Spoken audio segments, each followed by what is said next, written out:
ನಮಸ್ಕಾರ. 8ನೇ ತರಗತಿಯ ಸಮಾಜ ವಿಜ್ಞಾನಕ್ಕೆ ಎಲ್ಲ ವಿದ್ಯಾರ್ಥಿಗಳಿಗೂ ಸ್ವಾಗತವನ್ನು ಬಯಸುತ್ತೇನೆ.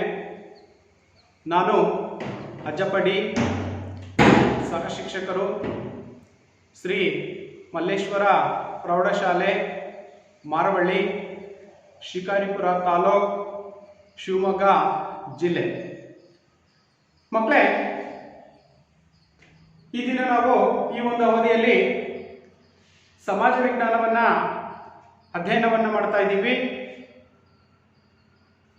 ಯಾವ ವಿಭಾಗವನ್ನ ಅಧ್ಯಯನ ಮಾಡ್ತಾ ಇದ್ದೀವಿ ಅನ್ನೋದಕ್ಕಿಂತ ಮುಂಚಿತವಾಗಿ ಕೆಲವೊಂದು ಸರಳವಾಗಿರ್ತಕ್ಕಂತಹ ಪ್ರಶ್ನೆಗಳನ್ನು ನಾವು ನೋಡೋದಾದ್ರೆ, ಈಗ ನಾನು ಪ್ರಶ್ನೆಗಳನ್ನು ಕೇಳ್ತಾ ಹೋಗ್ತೀನಿ. ಅದಕ್ಕೆ ನೀವು ಉತ್ತರವನ್ನ ಒಂದು ನೋಟ್ಬುಕ್ ಮತ್ತು ಪೆನ್ನಲ್ಲಿ ಬರ್ಕೋಬೇಕು ಮಕ್ಕಳೇ.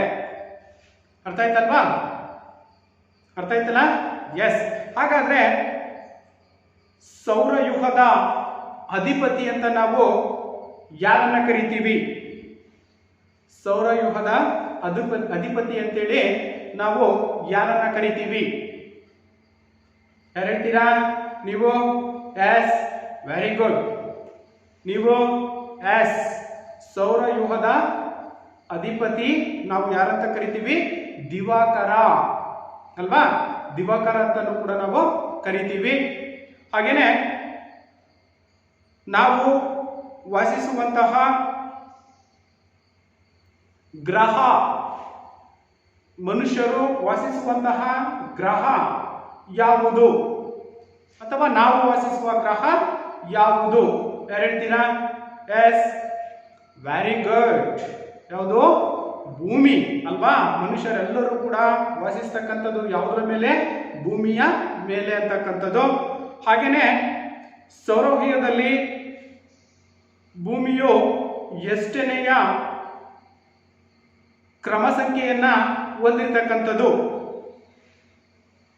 ಸೌರವ್ಯೂಹದಲ್ಲಿ ಭೂಮಿ ಎಷ್ಟನೆಯ ಸಂಖ್ಯೆಯನ್ನ ಹೊಂದಿರತಕ್ಕಂಥದ್ದು? ಎಷ್ಟನೇ ಸಂಖ್ಯೆ? ಎಸ್, ಮೂರನೆಯ ಸಂಖ್ಯೆಯನ್ನ ಅಥವಾ ಮೂರನೆಯ ಸ್ಥಾನವನ್ನ ಹೊಂದಿರತಕ್ಕಂಥದ್ದು. ಹಾಗಾದ್ರೆ ನಮ್ಮ ಸ್ಥಾನಿಕ ಅಥವಾ ನಮ್ಮ ಸ್ವಾಭಾವಿಕ ಗ್ರಹ, ನಮ್ಮ ಸ್ವಾಭಾವಿಕ ಗ್ರಹ ಯಾವುದು? ಎಸ್, ಯಾರು ಹೇಳ್ತೀರಾ? Very good. ನಮ್ಮ ಸ್ವಾಭಾವಿಕ ಗ್ರಹ ಅಂತ ಹೇಳ್ಬಿಟ್ಟು ನಾವು ಚಂದಿರನನ್ನ ಕರಿತೀವಿ. ಚಂದಿರ ಸ್ವಾಭಾವಿಕವಾಗಿರ್ತಕ್ಕಂಥ ಒಂದು ಗ್ರಹ. ಅರ್ಥ ಆಯ್ತಾ ಮಕ್ಕಳೇ? ಹಾಗಾದ್ರೆ ಈ ಅವಧಿಯಲ್ಲಿ ನಾವು ಅಥವಾ ಶಿಕ್ಷಕರು ಯಾವ ಅಧ್ಯಯನವನ್ನ ಪ್ರಾರಂಭ ಮಾಡ್ತಾ ಇದ್ದಾರೆ ಅಥವಾ ಯಾವ ಪಾಠವನ್ನ ಮಾಡ್ತಾರೆ ಅಂತಕ್ಕಂಥದ್ದು ಈಗಾಗಲೇ ನಿಮಗೆ ಗೊತ್ತಾಗಿದೆ ಅಂತ ಅಂದ್ಕೊಂಡಿದ್ದೀನಿ ಮಕ್ಕಳೇ, ಅಲ್ವಾ? ಹೌದು ತಾನೆ? ಸಮಾಜ ವಿಜ್ಞಾನದಲ್ಲಿ ಬರ್ತಕ್ಕಂತಹ ಭೂಗೋಳ ವಿಜ್ಞಾನ ಅಥವಾ ಭೂಗೋಳ ಶಾಸ್ತ್ರ ಅಂತ ನಾವೇನ್ ಕರಿತೀವಿ, ಆ ಒಂದು ಅಧ್ಯಾಯದಲ್ಲಿ ಬರ್ತಕ್ಕಂತಹ ಮೊದಲನೇ ಪಾಠ ಯಾವುದು? ನಮ್ಮ ಭೂಮಿ ನಮ್ಮ ಜೀವಂತ ಗ್ರಹ. ಭೂಮಿ ನಮ್ಮ ಜೀವಂತ ಗ್ರಹ. ಈ ಒಂದು ಅಧ್ಯಯನವನ್ನ ನಾವು ಈ ಒಂದು ಅವಧಿಯಲ್ಲಿ ಸಂಪೂರ್ಣವಾಗಿ ತಿಳಿಬೇಕಾಗಿರ್ತಕ್ಕಂಥದ್ದು ಮಕ್ಕಳೇ. ಅರ್ಥ ಆಯ್ತಲ್ವಾ? ಹೋಗೋಣ ಹಾಗಾದ್ರೆ ಈ ಒಂದು ಭೂಮಿ ನಮ್ಮ ಜೀವಂತ ಗ್ರಹದಲ್ಲಿ ನಾವು ಕಲಿಬೇಕಾಗಿರ್ತಕ್ಕಂತಹ ಪ್ರಮುಖ ಕಲಿಕಾಂಶಗಳು ಯಾವ್ಯಾವ ಅಂಶಗಳನ್ನ ನಾವು ನೋಡೋದಾದ್ರೆ, ಅಲ್ಲಿ ಇದೆ ಭೂಮಿಯ ಮಹತ್ವ ಮತ್ತು ವಿವಿಧ ಹೆಸರುಗಳು. ಭೂಮಿಯ ಮಹತ್ವ ಅಂತಕ್ಕಂಥದ್ರೇನು? ಹಾಗೇನೆ ಭೂಮಿಗೆ ಇತರೆ ಇರ್ತಕ್ಕಂಥ ಇನ್ನ ಹೆಸರುಗಳು ಯಾವ್ಯಾವ ಅನ್ನೋದನ್ನ ನಾವು ಗಮನಿಸಬೇಕು. ಹಾಗೇನೆ ಭೂಮಿಯ ಗಾತ್ರ, ಭೂಮಿಯ ಗಾತ್ರ ಅಂತಕ್ಕಂಥದ್ದು ನೋಡ್ಬೇಕು, ಎಷ್ಟು ದೊಡ್ಡದಾಗಿದೆ, ಮತ್ತೆ ಯಾವ ಆಕಾರವನ್ನ ಭೂಮಿ ಅಂತಕ್ಕಂಥದ್ದು ಹೊಂದಿದೆ. ಈಗಾಗಲೇ ನಮಗೆ ಗೊತ್ತಿದೆ, 7ನೇ ತರಗತಿ ಸಮಾಜ ವಿಜ್ಞಾನದಲ್ಲೂ ಕೂಡ ನಾವು ತಿಳ್ಕೊಂಡಿರ್ತೀವಿ ಮಕ್ಕಳೇ, ಭೂಮಿ ಅಂತಕ್ಕಂಥದ್ದು ಹೇಗಿರುತ್ತೆ, ಅದರ ಆಕಾರವನ್ನು ನಾವು ನೋಡೋದಾದ್ರೆ. ಇನ್ನ ನೆಲ ಮತ್ತು ಜಲಭಾಗಗಳ ಹಂಚಿಕೆ, ಎಷ್ಟೆಷ್ಟು ಜಲಭಾಗವನ್ನ ಹೊಂದಿದೆ, ಹಾಗೇನೆ ಭೂಭಾಗವನ್ನ ಹೊಂದಿರತಕ್ಕಂಥದ್ದನ್ನು ನಾವು ಗಮನಿಸೋದು. ಹಾಗೇನೆ ಭೂಖಂಡಗಳು, ಈ ಒಂದು ವಿಶ್ವದಲ್ಲಿ ಎಷ್ಟು ಖಂಡಗಳನ್ನು ನಾವು ಕಾಣ್ತಾ ಇದ್ದೀವಿ, ಹಾಗೂ ಮಹಾಸಾಗರಗಳು ಯಾವ ಯಾವ ಸಾಗರಗಳನ್ನು ನಾವು ಕಾಣ್ತಾ ಇದ್ದೀವಿ. ಹಾಗೇನೆ ಅಕ್ಷಾಂಶ ಮತ್ತು ರೇಖಾಂಶಗಳು, ಅಕ್ಷಾಂಶ ಮತ್ತು ರೇಖಾಂಶಗಳನ್ನು ಕೂಡ ನಾವು ಗಮನಿಸ್ತಕ್ಕಂಥದ್ದು. ಇವುಗಳ ಒಂದು ಸಹಾಯದಿಂದ ಸ್ಥಳಗಳನ್ನು ಗುರುತಿಸ್ತಕ್ಕಂಥದ್ದು ಅಕ್ಷಾಂಶ ಮತ್ತು ರೇಖಾಂಶಗಳು. ಇವು ಪ್ರಮುಖವಾಗಿರ್ತಕ್ಕಂತಹ ಈ ಒಂದು ಅಧ್ಯಾಯದಲ್ಲಿ ಬರ್ತಕ್ಕಂತಹ ಕಲಿಕಾಂಶಗಳು. ಅರ್ಥ ಆಯ್ತಾ ಮಕ್ಕಳೇ? ಇಷ್ಟು ಅಂಶಗಳನ್ನ ನಾವು ಈ ಒಂದು ಅವಧಿಯಲ್ಲಿ ನೋಡ್ತಾ ಹೋಗ್ತಕ್ಕಂಥದ್ದು ಅಥವಾ ತಿಳಿತಕ್ಕಂಥದ್ದು ಮಕ್ಕಳೇ. ಅರ್ಥ ಆಯ್ತಲ್ವಾ? ಇಷ್ಟು ಪ್ರಮುಖವಾಗಿರ್ತಕ್ಕಂಥ ಕಲಿಕಾಂಶಗಳನ್ನು ನಾವು ಗಮನಿಸ್ತೀವಿ. ಈಗ ಸರ್ವಸಾಮಾನ್ಯವಾಗಿ ಭೂಮಿ ಅಂತಕ್ಕಂಥದ್ದು ಹೇಗಿದೆ ನಮಗೆ ಈಗಾಗಲೇ ಗೊತ್ತಿದೆ ಅಲ್ವಾ? ಭೂಮಿ ಅಂತಕ್ಕಂಥದ್ದು ಹೇಗಿದೆ? ಸಾಕಷ್ಟು ಜನರ ಅಭಿಪ್ರಾಯ ಒಂದೊಂದು ತರ ಇರ್ತಕ್ಕಂಥದ್ದು. ಒಬ್ಬೊಬ್ಬರ ಅಭಿಪ್ರಾಯ, ನಿಮ್ಮ ಅಭಿಪ್ರಾಯನೇ ಒಂಥರ ಇರ್ಬೋದು, ಅವರ ಅಭಿಪ್ರಾಯನೇ ಒಂಥರ ಇರ್ಬೋದು ಅಲ್ವಾ? ಅವರವರ ಅಭಿಪ್ರಾಯಕ್ಕೆ ತಕ್ಕಂತೆ ಭೂಮಿಯನ್ನ ಹೇಳಿರ್ತಕ್ಕಂಥದ್ದನ್ನು ಕೂಡ ನಾವು ಗಮನಿಸಬಹುದಾಗಿದೆ. ಹೇಗಿದೆ ಭೂಮಿ ಅಥವಾ ವಿಶ್ವ ಅಂತಕ್ಕಂಥದ್ದು ಹೇಗಿದೆ? ಕೆಲವರು ಏನ್ ಹೇಳ್ತಾರೆ, ಗೋಳಾಕಾರವಾಗಿದೆ, ಇನ್ನು ಕೆಲವರು ದುಂಡಾಗಿದೆ, ಇನ್ನು ಕೆಲವರು ಚಪ್ಪಟೆಯಾಗಿದೆ, ಇನ್ನು ಕೆಲವರು ಏನ್ ಹೇಳ್ತಾರೆ ಕಿತ್ತಳೆ ಹಣ್ಣಿನಂತಿದೆ ಅಲ್ವಾ? ಅವರವರ ಅಭಿಪ್ರಾಯಕ್ಕೆ ತಕ್ಕಂತೆ ಭೂಮಿಯನ್ನ ಆಕಾರಗಳಾಗಿ ನಾವು ಕಾಣ್ತಾ ಇದ್ದೀವಿ ಅಲ್ವಾ? ಹಾಗಾದ್ರೆ ಇಲ್ಲಿ ನಮ್ಮ ಭೂಮಿಗೆ ನೀಡಿರುವ ವಿವಿಧ ಹೆಸರುಗಳು, ಈಗ ಭೂಮಿ ಅಂತಕ್ಕಂಥದ್ದು ಹೇಗಿದೆ ಅನ್ನೋದು ಗೊತ್ತಾಯ್ತು ಅಲ್ವಾ? ನಾವು ಈ ಒಂದು ಚಿತ್ರವನ್ನು ಕೂಡ ನಾವು ಗಮನಿಸಬಹುದು ಅಲ್ವಾ? ಕಾಣಿಸ್ತಾ ಇದೆ ತಾನೆ? ಗೋಳಾಕಾರವಾಗಿರ್ತಕ್ಕಂಥದ್ದು ಭೂಮಿ ಅಂತಕ್ಕಂಥದ್ದು ಹೇಗಿದೆ? ಗುಂಡಾಗಿರ್ತಕ್ಕಂಥದ್ದು, ಇನ್ನು ಕೆಲವರು ಹೇಳ್ತಾರೆ ಚಪ್ಪಟೆಯಾಗಿರ್ತಕ್ಕಂಥದ್ದು ಅಂತನೂ ಅಲ್ವಾ? ಅವರವರ ಅಭಿಪ್ರಾಯಕ್ಕೆ ತಕ್ಕಂತೆ ಅವರ ಕಲ್ಪನೆಗೆ ಅನುಗುಣವಾಗಿ ಅದನ್ನ ವ್ಯಕ್ತಪಡಿಸಿರ್ತಕ್ಕಂಥದ್ದನ್ನು ಕೂಡ ನಾವು ಗಮನಿಸಬಹುದಾಗಿದೆ. ಅರ್ಥ ಆಯ್ತಾ ಮಕ್ಕಳೇ? ಹಾಗಾದ್ರೆ ಇಲ್ಲಿ ನಮ್ಮ ಭೂಮಿಗೆ ನೀಡಿರ್ತಕ್ಕಂಥ ಹೆಸರುಗಳು ಯಾವ್ಯಾವ ರೀತಿಯಾಗಿರ್ತಕ್ಕಂತಹ ಹೆಸರುಗಳನ್ನ ನಾವು ನೀಡಿದ್ದೀವಿ ಭೂಮಿ ಅನ್ನೋದಕ್ಕೆ ನೋಡೋಣ. ಮೊದಲನೇದಾಗಿರ್ತಕ್ಕಂಥದ್ದು ನೀಲಿ ಗ್ರಹ, ಮೊದಲನೇದಾಗಿರ್ತಕ್ಕಂಥದ್ದು ನೀಲಿ ಗ್ರಹ ಅಂತ ಕರಿತೀವಿ. ಎರಡನೇದಾಗಿರ್ತಕ್ಕಂಥದ್ದು ವಿಶಿಷ್ಟ ಗ್ರಹ, ಎರಡನೇದಾಗಿರ್ತಕ್ಕಂಥದ್ದು ವಿಶಿಷ್ಟ ಗ್ರಹ. ಹಾಗೇನೆ ಮೂರನೇದಾಗಿರ್ತಕ್ಕಂಥದ್ದು ಜಲಾವೃತವಾಗಿರ್ತಕ್ಕಂತಹ ಗ್ರಹ. ಭೂಮಿ ಅಂತಕ್ಕಂಥದ್ದು ಜಲಾವೃತದಿಂದ ಕೂಡಿರ್ತಕ್ಕಂಥದ್ದು.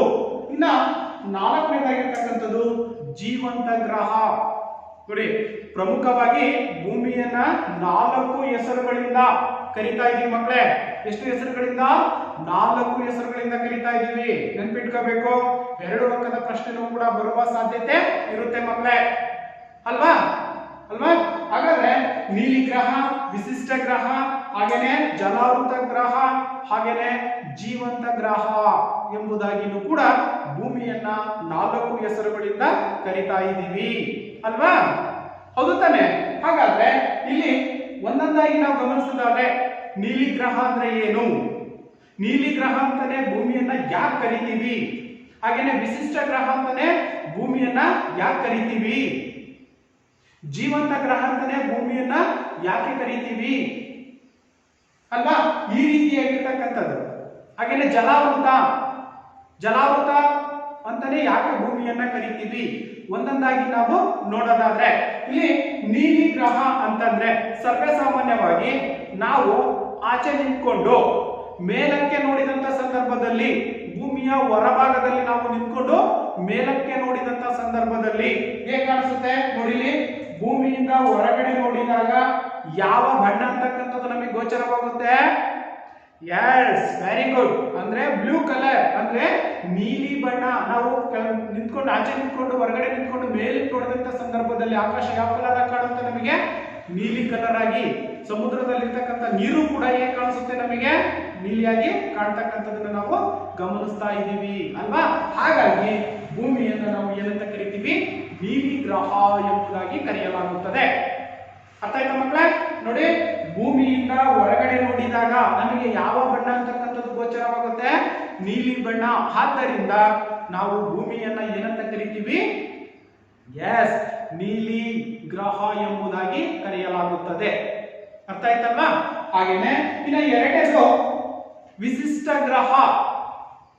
ನೋಡಿ, ಭೂಮಿಯನ್ನ ನಾವು ವಿಶಿಷ್ಟ ಗ್ರಹ ಅಂತಾನೂ ಕೂಡ ಕರಿತೀವಿ. ಯಾಕಪ್ಪ ಅಂತಂದ್ರೆ ನಮ್ಮ ಸೌರವ್ಯೂಹದಲ್ಲಿರುವ ಯಾವುದಾದ್ರೂ ಯಾವುದಾದರೂ ವಿಶಿಷ್ಟ ಗ್ರಹ ಎಂದಾದರೆ ಅದು ವಿಶಿಷ್ಟ ಗ್ರಹವಾಗಿರ್ತಕ್ಕಂಥದ್ದು. ಸೌರವ್ಯೂಹದಲ್ಲಿರ್ತಕ್ಕಂಥ ಗ್ರಹಗಳು ಏನಿದಾವೆ ಆ ಒಂದು ಗ್ರಹಗಳಲ್ಲಿ ವಿಶಿಷ್ಟವಾಗಿರ್ತಕ್ಕಂಥ ಗ್ರಹ ಅಂತಂದ್ರೇನೆ ಭೂಮಿ ಅಂತಕ್ಕಂಥದ್ದು. ಬಹಳ ವಿಶೇಷತೆಯನ್ನ ಹೊಂದಿರತಕ್ಕಂಥದ್ದು ಭೂಮಿ ಅಂತಕ್ಕಂಥದ್ದು. ಇದು ಎರಡನೇದಾಗಿರ್ತಕ್ಕಂಥದ್ದು. ಇನ್ನ ಜಲಾವೃತದಿಂದ ಕೂಡಿರ್ತಕ್ಕಂಥದ್ದು. ಜಲಾವೃತ ಭೂಮಿ ಅಂತಲೂ ಕೂಡ ಇನ್ನೊಂದು ಹೆಸರಿನಿಂದ ಕರಿತೀವಿ. ಭೂಮಿ ಅತಿ ಹೆಚ್ಚು ನೀರನ್ನ ಹೊಂದಿರತಕ್ಕಂಥದ್ದು. ಅಂದ್ರೆ ನೀರಿನ ಪ್ರಮಾಣವನ್ನ ಹೆಚ್ಚಾಗಿ ಹೊಂದಿರೋದ್ರಿಂದ ಭೂಮಿಯನ್ನು ನಾವೇನಂತ ಕರಿತೀವಿ, ಜಲಾವೃತ ಪ್ರದೇಶ ಅಥವಾ ಜಲಾವೃತದಿಂದ ಆಗಿರ್ತಕ್ಕಂಥದ್ದು ಎಂಬುದಾಗಿ ಕರೆಯಲಾಗುತ್ತದೆ. ಅರ್ಥ ಆಯ್ತಾ ಮಕ್ಕಳೇ? ಹಾಗೇನೆ ಇನ್ನು ಕೊನೆಯದಾಗಿರ್ತಕ್ಕಂಥದ್ದು ಜೀವಂತ ಗ್ರಹ. ಯಾಕೆ ಭೂಮಿಯನ್ನೇ ನಾವು ಜೀವಂತ ಗ್ರಹ ಅಂತ ಕರಿತೀವಿ? ಹೌದು ತಾನೆ? ಭೂಮಿಯನ್ನ ನಾವು ಯಾಕೆ ಜೀವಂತ ಗ್ರಹ ಅಂತ ಕರಿತೀವಿ? ಯಾರಾದ್ರೂ ಹೇಳ್ತೀರಾ? Yes, very good. ಹೌದಲ್ವಾ? ಅಂದ್ರೆ ಭೂಮಿಯ ಮೇಲೆ ಮಾತ್ರ ಜೀವಿಗಳು ವಾಸ ಮಾಡಲಿಕ್ಕೆ ಯೋಗ್ಯವಾಗಿರ್ತಕ್ಕಂಥ ಪ್ರದೇಶವನ್ನ, ವಾಯುಗುಣವನ್ನ, ಲಕ್ಷಣವನ್ನ ನಾವು ಕಾಣ್ತಾ ಇದ್ದೀವಿ ವಿನಃ ಇನ್ನು ಯಾವ ಗ್ರಹದಲ್ಲೂ ಇರ್ತಕ್ಕಂಥ 9 ಗ್ರಹಗಳೇನಿದ್ದಾವೆ ಅಲ್ಲಿ ನಾವು ಕಾಣಲಿಕ್ಕೆ ಸಾಧ್ಯತೆ ಇಲ್ಲ. ಹೌದಲ್ವಾ? ಹಾಗಾಗಿ ಭೂಮಿಯನ್ನ ನಾವೇನಂತ ಕರಿತೀವಿ, ಜೀವಂತ ಗ್ರಹ ಎಂಬುದಾಗಿ ಕರೆಯಲಾಗುತ್ತದೆ. ಅರ್ಥ ಆಯ್ತಾ ಮಕ್ಕಳೇ? ನೋಡಿ, ಭೂಮಿಯನ್ನ ಜೀವಂತ ಗ್ರಹ ಎಂದು ಕರೆಯಲು ಪ್ರಮುಖವಾಗಿರ್ತಕ್ಕಂಥ ಕಾರಣಗಳನ್ನು ಕೂಡ ನಾವು ನೋಡಬಹುದಾಗಿದೆ. ಯಾವ್ಯಾವ ಕಾರಣಗಳನ್ನು ನೋಡಬಹುದು? ಇದುವರೆಗೂ ನಡೆದಿರುವಂತಹ ಸಂಶೋಧನೆಗಳು ಏನಿದಾವೆ, ಆ ಒಂದು ಸಂಶೋಧನೆಗಳು ಪ್ರಕಾರ ನಮ್ಮ ಭೂಮಿ ಎನ್ನುವ ಗ್ರಹದಲ್ಲಿ ಬಿಟ್ಟು ಬೇರೆ ಯಾವುದೇ ಗ್ರಹದಲ್ಲಿ ಜೀವಿಗಳು ವಾಸ ಮಾಡಲಿಕ್ಕೆ ಯೋಗ್ಯವಾಗಿಲ್ಲ. ಹಾಗಾಗಿ ಭೂಮಿಯನ್ನು ನಾವು ಏನಂತ ಕರಿತೀವಿ, ಜೀವಂತ ಗ್ರಹ ಅಂತ ಕರಿತೀವಿ ಅಲ್ವಾ? ಜೀವಿಗಳು ಇರುವ ಬಗ್ಗೆ ಯಾವುದೇ ಪುರಾವೆಗಳು, ಸಾಕ್ಷಿಗಳಂತಕ್ಕಂಥವು ಇದಾವ? ಇಲ್ಲ. ಕೆಲವು ಸಂದರ್ಭಗಳಲ್ಲಿ ವಿಜ್ಞಾನಿಗಳು ಅಥವಾ ಇನ್ಯಾರು ಮಾತಾಡಿರ್ತಕ್ಕಂಥ ವಿಚಾರಗಳು ಕೂಡ ನಮಗೆ ಕೆಲವು ಹಿಂದಿನ ದಿನಗಳಲ್ಲಿ ಗೊತ್ತಿದೆ. ಅನ್ಯ ಗ್ರಹ ಜೀವಿಗಳು ಭೂಮಿಗೆ ಬಂದು ವಾಪಸ್ ಹೋಗಿದ್ದಾವೆ ಅಂತ. ಯಾವ ಹಾಗಾದ್ರೆ ಅನ್ಯ ಗ್ರಹ ಜೀವಿಗಳು ಏಲಿಯನ್ಸ್ಗಳಂತ ಕರಿತೀವಿ, ಆರುವ ತಟ್ಟೆಗಳು. ಈ ಸುಮಾರು 4-5 ವರ್ಷಗಳ ಹಿಂದೆ ನಮ್ಮ ಕರ್ನಾಟಕದ ಹಾಸನ ಜಿಲ್ಲೆಯಲ್ಲೂ ಕೂಡ ಇಂಥ ಒಂದು ಘಟನೆ ಅಂತಕ್ಕಂಥದ್ದು ನಡೆದೋಗಿರ್ತಕ್ಕಂಥ ನಾವು ಕಾಣ್ತಾ ಇದ್ದೀವಿ. ಅನ್ಯ ಜೀವಿ ಗ್ರಹಗಳು ಭೂಮಿಯ ಮೇಲೆ ಬಂದಿದ್ದಾವೆ ಅಂತಲೂ ಕೂಡ ನಾವು, ಹಾಗಾದ್ರೆ ಬೇರೆ ಗ್ರಹಗಳಲ್ಲಿ ಜೀವಿಗಳು ಇದಾವನ್ನ ಗೊತ್ತಾಯ್ತಲ್ಲ ಸರ್ ಅಂತ ನೀವು ಪ್ರಶ್ನೆ ಕೇಳ್ಬೋದು ತಾನೆ? ಆದ್ರೆ ಇಲ್ಲಿಯವರೆಗೆ ನಡೆದಿರ್ತಕ್ಕಂಥ ಸಂಶೋಧನೆಗಳಿಂದ ಯಾವುದೇ ಗ್ರಹಗಳಲ್ಲಿ ಜೀವಿಗಳು ಅಂತಕ್ಕಂಥವು ಇಲ್ಲ. ಮತ್ತೆ ಸರ್ ನೀವೇ ಹೇಳಿದ್ರಲ್ವಾ ಈಗ ಏಲಿಯನ್ಸ್ಗಳು ಅಂತಕ್ಕಂಥವು ಅನ್ಯ ಗ್ರಹ ಜೀವಿಗಳು ಭೂಮಿಯ ಮೇಲೆ ಓಡಾಡಿದಾವೆ, ಬಂದಿದ್ದಾವೆ ಅಂತ ಹೇಳಿ ಉದಾಹರಣೆಗಳು ಕೂಡ ಕೊಟ್ಟಿದ್ದೀರಲ್ವಾ ಸರ್? ಇರಬಹುದು. ಆದ್ರೆ ಅದು ಗ್ರಹದಲ್ಲಿನೇ ವಾಸ ಮಾಡ್ತವೆ ಅಂತಕ್ಕಂಥದ್ದು ಶುದ್ಧ ಸುಳ್ಳಾಗಿರ್ತಕ್ಕಂಥದ್ದು. ಆದ್ರೆ ವಿಜ್ಞಾನಿಗಳ ಸಂಶೋಧನೆ ಅಂತಕ್ಕಂಥದ್ದೇನಿದೆ, ಈ ಒಂದು ಸಂಶೋಧನೆ ಅಂತಕ್ಕಂಥದ್ದು ಮಾಡಿರೋದ್ರಿಂದ ಯಾವ ಗ್ರಹಗಳಲ್ಲೂ ಕೂಡ ಜೀವಿಗಳಂತಕ್ಕಂಥವು ಇಲ್ಲ. ಭೂಮಿಯನ್ನ ಬಿಟ್ಟು ಯಾವುದೇ ಪುರಾವೆಗಳಂತಕ್ಕಂಥವು ಕೂಡ, ಸಾಕ್ಷಿಗಳಂತಕ್ಕಂಥವು ಕೂಡ ಇಲ್ಲ. ಅನ್ಯ ಗ್ರಹಗಳಲ್ಲಿ ಜೀವಿಗಳಂತಕ್ಕಂಥವು ವಾಸವನ್ನ ಮಾಡ್ತಾ ಇದ್ದಾವೆ ಅಂತ. ಹಾಗಾಗಿ ಇಲ್ಲಿ ನಾವು ಯಾವುದೇ ಪುರಾವೆಗಳು ಸಿಕ್ಕಿಲ್ಲ. ಆದ್ದರಿಂದ ಭೂಮಿಯನ್ನ ನಾವು ಜೀವಂತ ಗ್ರಹ ಅಂತ ಕರಿತೀವಿ. ಅರ್ಥ ಆಯ್ತಾ ಮಕ್ಕಳೇ? ಇವು ಪ್ರಮುಖವಾಗಿರ್ತಕ್ಕಂತಹ 4 ಭೂಮಿಗೆ ನೀಡಿರ್ತಕ್ಕಂತಹ ಹೆಸರುಗಳ, ವಿವಿಧ ರೀತಿಯ ಹೆಸರುಗಳನ್ನು ನಾವು ಗಮನಿಸಿದ್ವಿ. ನೀಲಿ ಗ್ರಹ ಅಂತ ಕರೆದ್ವಿ, ವಿಶಿಷ್ಟ ಗ್ರಹ ಅಂತ ಕರೆದ್ವಿ ಅಲ್ವಾ, ಜೀವಂತ ಗ್ರಹ ಅಂತ ಕರೆದ್ವಿ, ಹಾಗೇನೆ ಜಲಾವೃತ ಗ್ರಹ ಅಂತಲೂ ಕೂಡ ಕರೆದಿದ್ದೀವಿ. ಇವು ಪ್ರಮುಖವಾಗಿರ್ತಕ್ಕಂತಹ ಭೂಮಿಗೆ ನೀಡಿರ್ತಕ್ಕಂತಹ ಹೆಸರುಗಳು. ಏನಾದ್ರು ಡೌಟ್ಸ್ ಇದೆಯಾ ಮಕ್ಕಳೇ? ಇಲ್ಲ ಅಲ್ವಾ? ಹೋಗೋಣ ಮುಂದೆ. ಎಸ್. ಹಾಗಾದ್ರೆ ಇಲ್ಲಿ ನಮ್ಮ ಗ್ರಹ ಅಂತಕ್ಕಂಥದ್ದೇನಿದೆ, ನಮ್ಮ ಗ್ರಹದ ಆಕಾರ ಈಗ ಆಲ್ರೆಡಿ ನಮಗೆ ಗೊತ್ತಾಗಿದೆ. ಭೂಮಿ ಅಂತಕ್ಕಂಥದ್ದು ಹೇಗಿದೆ, ದುಂಡಾಗಿದೆ, ಗೋಳಾಕಾರವಾಗಿದೆ ಅಂತ ಕೂಡ ನಾವಿಲ್ಲಿ ಗಮನಿಸ್ತಾ ಇದ್ದೀವಿ ಅಲ್ವಾ? ಗೋಳಾಕಾರವಾಗಿ ಇರ್ತಕ್ಕಂಥದ್ದು ಅಂದ್ರೆ ನೋಡಿ, ನಮ್ಮ ಗ್ರಹದ ಒಂದು ಆಕಾರ. ಅದನ್ನ ನಾವು ಈಗ ನೋಡೋದಾದ್ರೆ ನಿಮ್ಮ ಪುಸ್ತಕದಲ್ಲಿ ಅಥವಾ ಪಠ್ಯ ಪುಸ್ತಕದಲ್ಲಿ ಒಂದು ಚಿತ್ರ ಅಂತಕ್ಕಂಥದ್ದನ್ನು ಕೂಡ ನಾವು ಭೂಪಟದ ಚಿತ್ರವನ್ನ ಗಮನಿಸಬಹುದು. ವೀಕ್ಷಣೆಯನ್ನ ಮಾಡಿ ಮಕ್ಕಳೇ.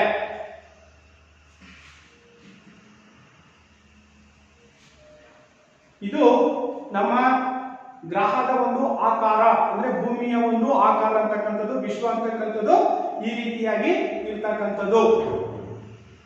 ನೋಡಿದ್ರಲ್ವಾ, ಇದು ಭೂಮಿ ಆಕಾರವಾಗಿರ್ತಕ್ಕಂಥದ್ದು, ರೌಂಡ್ ದುಂಡಾಗಿ ಇರ್ತಕ್ಕಂಥದ್ದು. ಇನ್ನು ಹಲವಾರು ಹೆಸರುಗಳಿಂದಲೂ ಕೂಡ ನಾವು ಅವನ್ನ ಕರೀತಾ ಇದ್ದೀವಿ. ಅರ್ಥ ಆಯ್ತಲ್ವಾ? ಎಸ್, ನಮ್ಮ ಗ್ರಹದ ಆಕಾರ ಅಂತಕ್ಕಂಥದ್ದು ಹೇಗಿದೆ ಅನ್ನೋದನ್ನು ಕೂಡ ನಾವೀಗ ಗಮನಿಸಿದ್ವಿ ಮಕ್ಕಳೇ. ಭೂಮಿಯ ಆಕಾರ ಅಂತಕ್ಕಂಥದ್ದು ಹೇಗಿದೆ, ಈಗ ನಿಮಗೆ ಒಂದು ಚಿತ್ರ ಬಂತು, ಆ ಚಿತ್ರದಲ್ಲಿ ಗಮನಿಸಿದ್ದೀರಾ, ಝಿಯಡ್ ಆಕಾರದಲ್ಲಿ ಅಲ್ವಾ, ಈ ರೀತಿಯಾಗಿ ಇರ್ತಕ್ಕಂಥದ್ದು ಅಲ್ವಾ, ಝಿಯಡ್ ಆಕಾರದಲ್ಲಿ ಇರ್ತಕ್ಕಂಥದ್ದನ್ನು ನಾವು ಕಾಣ್ತಾ ಇದ್ದೀವಿ ಅಲ್ವಾ. ಝಿಯಡ್ ಝಿಯಡ್ ಅಂತಕ್ಕಂಥ ಒಂದು ಆಕಾರದಲ್ಲಿ ನಾವು ಅದನ್ನ ಕಾಣ್ತಾ ಇದ್ದೀವಿ. ಹಾಗಾದ್ರೆ ಝಿಯಡ್ ಎಂದರೇನು? ನಿಮಗೆ ಒಂದು ಅಂಕದ ಪ್ರಶ್ನೆಯನ್ನು ಕೂಡ ಕೇಳಬಹುದು ಮಕ್ಕಳೇ. ಝಿಯಡ್ ಎಂದರೇನು ಅಲ್ವಾ? ಝಿಯಡ್ ಎಂದರೆ ಭೂಮಿಯ ತುದಿಗಳು, ಭೂಮಿಯ ತುದಿಗಳು ಅಂತಕ್ಕಂಥವೇನಿದಾವೆ, ಉತ್ತರ ಧ್ರುವ ಮತ್ತು ದಕ್ಷಿಣ ಧ್ರುವ ಚಪ್ಪಟೆಯಾಗಿದ್ದು, ನೋಡಿ ಇಲ್ಲಿ ಕಾಣಿಸ್ತಾ ಇದೆ, ಅದು ತಾನೇ. ಇಲ್ಲ ನಾನು ಸರಳವಾಗಿರ್ತಕ್ಕಂಥ ಒಂದು ರೇಖಾಚಿತ್ರವನ್ನು ಕೂಡ ಹಾಕಿದ್ದೀನಿ. ಇಲ್ಲಿ ನೋಡಿ, ಚಪ್ಪಟೆಯಾಗಿರ್ತಕ್ಕಂಥದ್ದು ಕಾಣಿಸ್ತಾ ಇದೆಯಾ? ಭೂಮಿ ಅಂತಕ್ಕಂಥದ್ದು ಹೇಗಿದೆ, ಚಪ್ಪಟೆಯಾಗಿರ್ತಕ್ಕಂಥದ್ದು ಅಲ್ವಾ. ಹಾಗೆ ನೋಡಿ, ಇಲ್ಲಿ ಭೂಮಿಯ ಎರಡೂ ತುದಿಗಳು ಇದೆಯಾ, ಭೂಮಿ ಅಂತಕ್ಕಂಥದ್ದು ಏನಿದೆ, ಇಲ್ಲಿ ಎರಡೂ ತುದಿಗಳನ್ನು ನಾವು ಗಮನಿಸಬಹುದು ಈ ಒಂದು ರೇಖಾಚಿತ್ರದಲ್ಲಿ ಅಲ್ವಾ. ಎರಡೂ ತುದಿಗಳು ಅಂತಕ್ಕಂಥವೇನಿದ್ದಾವೆ, ಹಾಗಾದ್ರೆ ಅವು ಎರಡು ತುದಿಗಳು ಯಾವ್ಯಾವು? ಉತ್ತರ ಧ್ರುವ ಮತ್ತು ದಕ್ಷಿಣ ಧ್ರುವ. ಉತ್ತರ ಧ್ರುವ ಮತ್ತು ದಕ್ಷಿಣ ಧ್ರುವ ಚಪ್ಪಟೆಯಾಗಿದ್ದು ಅಲ್ವಾ, ಕಾಣಿಸ್ತಿದೆ ತಾನೆ ಇಲ್ಲಿ, ಚಪ್ಪಟೆಯಾಗಿರ್ತಕ್ಕಂಥದ್ದು ನೋಡಿ, ಇಲ್ಲಿ ಚಪ್ಪಟೆಯಾಗಿ ಇರ್ತಕ್ಕಂಥದ್ದು. ಹಾಗೇನೆ ಸಮಭಾಜಕ ವೃತ್ತದ ಬಳಿ ಸ್ವಲ್ಪ ಉಬ್ಬಿದಂತೆ, ಸಮಭಾಜಕ ವೃತ್ತವನ್ನು ನಾವು ಗಮನಿಸಿದಂತ ಸಂದರ್ಭದಲ್ಲಿ ಇಲ್ಲಿ ಕಾಣಿಸ್ತಾ ಇದೆಯಲ್ಲ, ಈ ರೀತಿ ಇದರಲ್ಲೂ ಕೂಡ ನಾವು ಗಮನಿಸಬಹುದು. ಅಥವಾ ಈ ರೀತಿಯಾಗಿ ಅಡ್ಡವಾಗಿ ಬಂದಿರತಕ್ಕಂಥದ್ದು ಸಮಭಾಜಕ ವೃತ್ತವನ್ನು ನಾವು ಗಮನಿಸಿದಂತ ಸಂದರ್ಭದಲ್ಲಿ ಭೂಮಿಯ ಎರಡು ಭಾಗಗಳನ್ನಾಗಿ ಮಾಡಿರ್ತಕ್ಕಂಥದ್ದು ಯಾವುದು? ಸಮಭಾಜಕ ವೃತ್ತ ಅಂತಕ್ಕಂಥದ್ದು ಏನಿದೆ ಅದು ಸ್ವಲ್ಪ ಉಬ್ಬಿದಂತೆ ಕಾಣುತ್ತದೆ. ಆದ್ದರಿಂದ ಇದನ್ನು ನಾವು ಝಿಯಾಯ್ಡ್ ಎಂಬುದಾಗಿ ಕರೆಯಲಾಗುತ್ತದೆ ಅಲ್ವಾ. ಝಿಯಾಯ್ಡ್ ಎಂಬುದಾಗಿ ಕರೆಯಲಾಗುತ್ತೆ. ಹಾಗೆಯೇ ಸಮಭಾಜಕ ವೃತ್ತದ ಬಳಿ 68 ಕಿಲೋಮೀಟರ್ ಉಬ್ಬಿರ್ತಕ್ಕಂಥದನ್ನ ನಾವು ಗಮನಿಸಬಹುದು. ಸಮಭಾಜಕ ವೃತ್ತ ಪ್ರದೇಶ ಅಂತಕ್ಕಂಥದ್ದು ಏನ್ ನಾವು ಕರಿತೀವಿ, ಅಲ್ಲಿ 68 ಕಿಲೋಮೀಟರ್ಗಳಷ್ಟು ಉಬ್ಬಿರ್ತಕ್ಕಂಥದನ್ನು ಕೂಡ ನಾವು ಗಮನಿಸಬಹುದು. ಇದನ್ನ ನಾವು ಮನೆಯಲ್ಲೂ ಕೂಡ ನೀವು ಪ್ರಾಕ್ಟಿಕಲ್ ಮಾಡಬಹುದು ಮಕ್ಕಳೇ. ಒಂದು ಕಡ್ಡಿಯನ್ನ ತೆಗೆದುಕೊಂಡು ಯಾವ್ದಾದ್ರು ಹಿಟ್ಟಿನ ಮುದ್ದೆ ಅಂತಕ್ಕಂಥದ್ದು ಏನಿದೆ, ಕಡ್ಲೆ ಹಿಟ್ಟ ಅಥವಾ ಗೋಧಿ ಹಿಟ್ಟನ್ನ ನಾವು ಅದನ್ನ ಚೆನ್ನಾಗಿ ಕಲಸ್ಕೊಂಡ್ಬಿಟ್ಟು ಆ ಒಂದು ಕಡ್ಡಿಗೆ ತುದಿಗೆ ಅದನ್ನ ಸಿಗಿಸ್ಕೊಂಡು ಆ ಕಡ್ಡಿಯನ್ನ ನಾವು ಹಿಂಗೆ ಅಲ್ಲಾಡಿಸ್ತಾ ಹೋದಂತ ಸಂದರ್ಭದಲ್ಲಿ ಆ ಹಿಟ್ಟು ಅಂತಕ್ಕಂಥದ್ದು ಏನಾಗ್ತಾ ಹೋಗುತ್ತೆ, ಉಬ್ಬಿದಂತೆ ಆಗ್ತಾ ಹೋಗುತ್ತೆ. ಹಾಗೆ ನಾವು ಅದನ್ನ ಕಂಡುಹಿಡಿಯಲಿಕ್ಕೆ ಝೆಡ್ ಆಕಾರದಲ್ಲಿ ಬರ್ತಕ್ಕಂಥದನ್ನ ಗಮನಿಸಬಹುದು. ಮಕ್ಕಳೇ, ನೀವು ಕೂಡ ಮನೆಗೆ ಹೋಗಿ ಈ ಒಂದು ಪ್ರಯೋಗವನ್ನ ಮಾಡಬಹುದು. ಒಂದು ಗೋಧಿ ಹಿಟ್ಟನ್ನು ತೆಗೆದುಕೊಂಡು ಅದನ್ನ ಚೆನ್ನಾಗಿ ನೀರಿನಲ್ಲಿ ಕಲಸ್ಬಿಟ್ಟು ನೀವು ಚಪಾತಿ ಮಾಡ್ತೀರಲ್ಲ, ಆ ರೀತಿಯಾಗಿ ಮಾಡಿಕೊಂಡು ಆ ಒಂದು ಕಡ್ಡಿಯನ್ನ ತಗೊಂಡು ಕಡ್ಡಿಗೆ ಸಿಗಿಸಿಕೊಂಡು ನಾವು ಏನೋ ಚೀಪಕ್ಕೆ ಚಿಂಗಮ್ ತರ ಅಥವಾ ಏನೋ ಲಾಲಿಪಾಪ್ ತರ ಸಿಗಿಸ್ಕೊಳ್ತೀವಲ್ಲ, ಆ ತರ ಸಿಗಿಸ್ಕೊಂಡು ನಾವು ಅದನ್ನ ಈ ರೀತಿಯಾಗಿ ಹೊಡೆದಂತಹ ಸಂದರ್ಭದಲ್ಲಿ ಅದು ಏನಾಗುತ್ತೆ, ಉಬ್ಬುತ್ತಾ ಹೋಗುತ್ತಕ್ಕಂಥದನ್ನ ನಾವು ಕಾಣ್ತಾ ಇದ್ದೀವಿ. ಅರ್ಥ ಆಯ್ತಲ್ಲ? ಇದು ಪ್ರಮುಖವಾಗಿರ್ತಕ್ಕಂತಹ ನಮ್ಮ ಗ್ರಹದ ಒಂದು ಆಕಾರ ಅಂತಕ್ಕಂಥದ್ದು ಗೊತ್ತಾಯ್ತು. ಅದನ್ನೇ ನಾವು ಏನಂತ ಕರಿತೀವಿ, ಜಿಯಾಯ್ಡ್ ಅಂತಕ್ಕಂಥ ಒಂದು ಆಕಾರವನ್ನ ಭೂಮಿ ಅಂತಕ್ಕಂಥದ್ದು ಹೊಂದಿದೆ. Any doubts? ಅರ್ಥ ಆಯ್ತಲ್ವಾ? ಪ್ರಾಕ್ಟಿಕಲ್ ಮನೆ ಮಾಡ್ತೀರಂತಾನೆ, ಮಾಡಿಬಿಟ್ಟು ನನಗೆ ನಾಳೆ ಹೇಳ್ಬೇಕು ನೀವು ಯಾವ ರೀತಿಯಾಗಿ ಬಂತು ಅಂತಕ್ಕಂಥದ್ದು. ಹಾಗಾದ್ರೆ ಈ ನಮ್ಮ ಗ್ರಹ ಅಂತಕ್ಕಂಥದ್ದನ್ನ ನಾವು ಆಕಾರವನ್ನ ನೋಡಿದ್ವಿ. ನಂತರದಲ್ಲಿ ನಾವು ಪ್ರಮುಖವಾಗಿರ್ತಕ್ಕಂತಹ ಖಂಡಗಳು, 7 ಖಂಡಗಳನ್ನು ಕೂಡ ನಾವು ಗಮನಿಸಬಹುದಾಗಿದೆ. ವಿಶ್ವವನ್ನ ಎಷ್ಟು ಖಂಡಗಳಾಗಿ ವಿಭಜಿಸಲಾಗಿದೆ? 7 ಖಂಡಗಳಾಗಿ. ಎಷ್ಟು ಖಂಡಗಳಾಗಿ? 7 ಖಂಡಗಳಾಗಿ ವಿಭಜಿಸಿರ್ತಕ್ಕಂಥದ್ದು. ಹಾಗಾದ್ರೆ ಯಾವ್ಯಾವ ಖಂಡಗಳನ್ನ ನಾವು ನೋಡೋದಾದ್ರೆ ಪಟ್ಟಿ ಮಾಡ್ಕೊಳ್ತೀರಲ್ವಾ, ಪೆನ್ ತಗೊಂಡ್ಬಿಟ್ಟು ಪಟ್ಟಿಯನ್ನ ಮಾಡ್ಕೊಳ್ತಾ ಹೋಗಿ ನಾನು ಹೇಳ್ತೇನೆ. ಹಾಗೇನೆ ಇಲ್ಲಿ ಪ್ರಪಂಚದ ಖಂಡಗಳನ್ನ ಪ್ರಮುಖವಾಗಿ 7 ಖಂಡಗಳಾಗಿ ನಾವು ಕಾಣ್ತಾ ಇದ್ದೀವಿ. ಎಷ್ಟು ಖಂಡಗಳಾಗಿ? 7 ಖಂಡಗಳಾಗಿ ಕಾಣ್ತಾ ಇದ್ದೀವಿ. ಒಂದು ಮೊದಲನೇದಾಗಿರ್ತಕ್ಕಂಥದ್ದು ಏಷ್ಯಾ ಖಂಡ. ಮೊದಲನೇದಾಗಿರ್ತಕ್ಕಂಥದ್ದು ಏಷ್ಯಾ ಖಂಡ, ಎರಡನೇದಾಗಿರ್ತಕ್ಕಂಥದ್ದು ಆಫ್ರಿಕಾ ಖಂಡ, ಮೂರು ಉತ್ತರ ಅಮೆರಿಕಾ ಖಂಡ,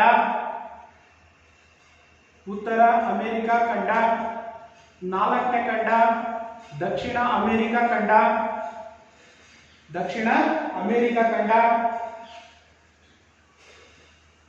5 ಯುರೋಪ್ ಖಂಡ, 6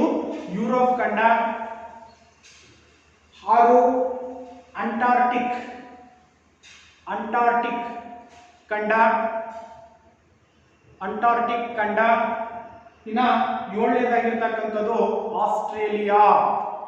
ಇವು ಪ್ರಮುಖವಾಗಿರ್ತಕ್ಕಂಥ ವಿಶ್ವದ 7 ಖಂಡಗಳು. ಪ್ರಮುಖವಾಗಿ ಎಷ್ಟು ಖಂಡಗಳನ್ನಾಗಿ ನಾವು ವಿಭಾಗಿಸಿದೀವಿ? 7 ಖಂಡಗಳಾಗಿ ವಿಭಾಗಿಸಿದೀವಿ. ಯಾವ್ಯಾವುದು? ಒಂದು ಏಷ್ಯಾ ಖಂಡ, ಆಫ್ರಿಕಾ ಖಂಡ, ಹಾಗೇನೆ ಉತ್ತರ ಅಮೆರಿಕಾ ಖಂಡ, ದಕ್ಷಿಣ ಅಮೆರಿಕಾ ಖಂಡ ಮತ್ತು ಯುರೋಪ್ ಖಂಡ, ಅಂಟಾರ್ಕ್ಟಿಕ್ ಖಂಡ, ಹಾಗೇನೆ ಆಸ್ಟ್ರೇಲಿಯಾ ಖಂಡ. ಇವು ಪ್ರಮುಖವಾಗಿರ್ತಕ್ಕಂತಹ 7 ಖಂಡಗಳು. ಅರ್ಥ ಆಯ್ತಾ ಮಕ್ಕಳೇ?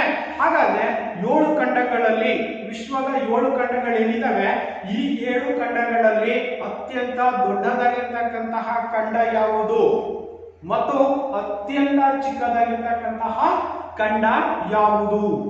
ಪ್ರಶ್ನೆ ಬರ್ಬೋದಲ್ವಾ? ವಿಶ್ವದ 7 ಖಂಡಗಳಲ್ಲಿ ಅತ್ಯಂತ ದೊಡ್ಡದಾಗಿರ್ತಕ್ಕಂಥ ಖಂಡ ಯಾವುದು? ಎಸ್, ವೆರಿ ಗುಡ್ ಅಲ್ವಾ? ಏಷ್ಯಾ ಖಂಡ ಅಂತಕ್ಕಂಥದ್ದು. ಇನ್ನ ಅತಿ ಚಿಕ್ಕದಾಗಿರ್ತಕ್ಕಂಥ ಖಂಡ ಯಾವ್ದಪ್ಪ ಅಂತಂದ್ರೆ ಆಸ್ಟ್ರೇಲಿಯಾ ಖಂಡ ವಿಶ್ವದಲ್ಲಿ ಅತ್ಯಂತ ಚಿಕ್ಕದಾಗಿರ್ತಕ್ಕಂತಹ ಖಂಡ. ಹಾಗಾದ್ರೆ ಮಕ್ಕಳೇ, ನಾವು ಯಾವ ಖಂಡದಲ್ಲಿ ಇದ್ದೀವಿ? 7 ಖಂಡಗಳಲ್ಲಿದ್ದಾವೆ. ಹಾಗಾದ್ರೆ ಭಾರತ ಅಂತಕ್ಕಂಥದ್ದು ಯಾವ ಖಂಡದಲ್ಲಿದ್ದೀವಿ? ಹೌದು ತಾನೆ? ಪ್ರಶ್ನೆ ಬರ್ಬೋದು, ಯಾವ ರೀತಿ ಬೇಕಾದ್ರೂ ಪ್ರಶ್ನೆಗಳು ಪರೀಕ್ಷಾ ದೃಷ್ಟಿಯಿಂದ ಬರ್ಬೋದು ಮಕ್ಕಳೇ. ಹೀಗೆ ಕೇಳ್ತಾರಂತ ಹೇಳಕ್ಕಾಗಲ್ಲ ಅಲ್ವಾ? ಹಾಗಾಗಿ ನಾವು ಗಮನದಲ್ಲಿ ಇಟ್ಕೋಬೇಕಾಗಿರ್ತಕ್ಕಂಥದ್ದು ಪ್ರಮುಖವಾಗಿ ಅಲ್ವಾ, ವಿಶ್ವದ 7 ಖಂಡಗಳೇನಿದ್ದಾವೆ, ಆ 7 ಖಂಡಗಳಲ್ಲಿ ಭಾರತ ಯಾವ ಖಂಡದಲ್ಲಿದೆ?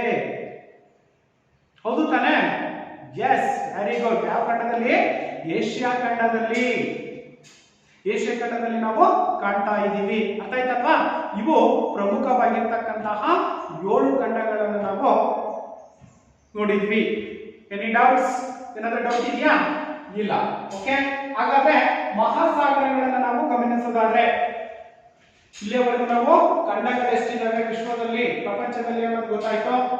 ನೆಕ್ಸ್ಟ್ ನಾವು ಮಹಾಸಾಗರಗಳನ್ನು ನೋಡೋದಾದ್ರೆ ಯಾವ ಸಾಗರಗಳನ್ನು ನಾವು ಗಮನಿಸಬಹುದು ನೋಡೋಣ. Yes, very good. ಎಸ್, ಒಂದು ಪೆಸಿಫಿಕ್ ಸಾಗರ. ಮೊದಲನೇದಾಗಿರ್ತಕ್ಕಂಥದ್ದು ಸಾಗರಗಳಲ್ಲಿ ಮೊದಲನೆಯ ಸಾಗರ ಯಾವುದು? ಪೆಸಿಫಿಕ್ ಸಾಗರ. ಎರಡನೇದಾಗಿರ್ತಕ್ಕಂಥದ್ದು ಅಟ್ಲಾಂಟಿಕ್ ಸಾಗರ.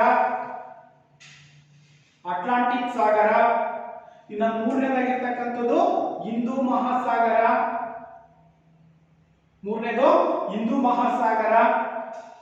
ನಾಲ್ಕನೇದು ಆರ್ಟಿಕ್ ಸಾಗರ. ಇವು ಪ್ರಮುಖವಾಗಿರ್ತಕ್ಕಂತಹ 4 ಮಹಾಸಾಗರಗಳು. ಅರ್ಥ ಆಯ್ತಾ ಮಕ್ಕಳೇ? ಪ್ರಮುಖವಾಗಿರ್ತಕ್ಕಂತಹ 4 ಸಾಗರಗಳು ಯಾವ್ಯಾವ ಅಂತಂದ್ರೆ, ಪೆಸಿಫಿಕ್ ಸಾಗರ. ಅತಿ ದೊಡ್ಡದಾಗಿರ್ತಕ್ಕಂಥ ಸಾಗರ ಯಾವ್ದಾದ್ರು ಇತ್ತು ಅಂತಂದ್ರೆ ಅದು ಯಾವುದು? ಪೆಸಿಫಿಕ್ ಸಾಗರ. ಕೇಳಬಹುದು ನಿಮಗೆ 1 ಅಂಕದ ಪ್ರಶ್ನೆ. ಅತ್ಯಂತ ದೊಡ್ಡದಾಗಿರ್ತಕ್ಕಂಥ ಸಾಗರ ಯಾವುದು? ಪೆಸಿಫಿಕ್ ಸಾಗರ. ಇನ್ನು ಎರಡನೇದಾಗಿರ್ತಕ್ಕಂಥದ್ದು ಅಟ್ಲಾಂಟಿಕ್ ಸಾಗರ. ಇದು ಎರಡನೆಯ ದೊಡ್ಡದಾಗಿರ್ತಕ್ಕಂಥ ಸಾಗರ ಅಂತಕ್ಕಂಥದ್ದು. ಇನ್ನು ಮೂರನೇದಾಗಿರ್ತಕ್ಕಂಥದ್ದು ಹಿಂದೂ ಮಹಾಸಾಗರ. ಭಾರತದ ಕೆಳಭಾಗದಲ್ಲಿ ಶ್ರೀಲಂಕಾದಿಂದ ಕೆಳಗಡೆ ಬರ್ತಕ್ಕಂಥದ್ದು ಏನಿದೆ ಅದನ್ನೇ ನಾವು ಹಿಂದೂ ಮಹಾಸಾಗರ ಅಂತ ಕರಿತೀವಿ. ಇನ್ನ ಆರ್ಟಿಕ್ ಸಾಗರ. ಇವು ಪ್ರಮುಖವಾಗಿರ್ತಕ್ಕಂತಹ ಮಹಾಸಾಗರಗಳು. ಅರ್ಥ ಆಯ್ತಾ ಮಕ್ಕಳೇ? ಹಾಗಾದ್ರೆ ಇಲ್ಲಿ ಇದ್ದಾವೆ ನೋಡಿ, Pacific ocean, south Atlantic ocean, Indian ocean ಅಲ್ವಾ, ನಾರ್ತ್ ಅಟ್ಲಾಂಟಿಕ್, ಹಾಗೇನೆ ಆರ್ಟಿಕ್ ಓಷಿಯನ್, ಆಫ್ರಿಕನ್ ಓಷಿಯನ್ ಕಾಣಿಸ್ತಿದೆಯಲ್ಲ. ಇವು ಪ್ರಮುಖವಾಗಿರ್ತಕ್ಕಂತಹ ಸಾಗರಗಳಾಗಿರ್ತಕ್ಕಂಥವು. ಯಾವುದು? ಪೆಸಿಫಿಕ್ ಸಾಗರ, ಅಟ್ಲಾಂಟಿಕ್ ಸಾಗರ, ಹಾಗೇನೆ ಹಿಂದೂ ಮಹಾಸಾಗರ, ಹಾಗೇನೆ ಆರ್ಟಿಕ್ ಸಾಗರ ಅಂತಕ್ಕಂಥದ್ದು. ಅರ್ಥ ಆಯ್ತಾ ಮಕ್ಕಳೇ? ಇವು ಪ್ರಮುಖವಾಗಿರ್ತಕ್ಕಂತಹ ಒಂದು ಸಾಗರಗಳು.